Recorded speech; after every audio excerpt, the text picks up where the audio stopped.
Në ambientet e Hotel Mozart në Shkodër u zhvillua një konferencë shkencore ku u trajtua rëndësia e krijimin të një databaze spitalore universitare. Në ambientet e Hotel Mozart u zhvillua një konferencë shkencore ku u trajtua rëndësia e krijimit të një databaze spitalore universitare për kancerin e stomakut, si një nevojë domosdoshme për përmirësimin e trajtimit të pacientëve. Mjeku Arvin Dibra u shpreh se vitet e fundit është vërejtur një rritje rasteve të diagnostikuara, ku pjesa më e madhe e rasteve diagnostikohen në faza të vonshme. Kjo konferencë është në kuadrin e një projektit, të cilin kemi 2 vjet që e zhvillojmë, të financuar nga Agjencia e Kërkimit Shkencor,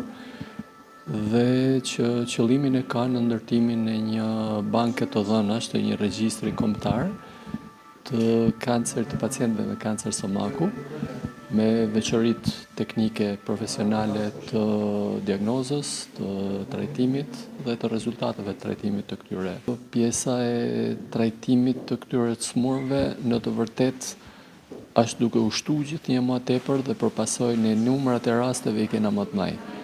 Nuk mendoj se ka ndonjë rritje shumë të madhe të sasisë së rasteve, por me siguri ka një rritje të rasteve të diagnostikuara, të trajtuara, pra të atyre që vinë në vëmendjen e mjekut për trajtimin e kësaj sëmundjeje. Dibra u shpreh se kanceri i stomakut mbetet një nga tumoret më të shpeshta, duke u rënditur ndër 3 më të përhapurit. Shikoni, sëmundja është e përhapur në Shqipëri në mënyrë të ngjashme me vendet e tjera të Europës perëndimore të racës së bardhë. Është tumori i 3 më i përhapur dhe është me siguri një sëmundje që ka një impakt të rëndësishëm në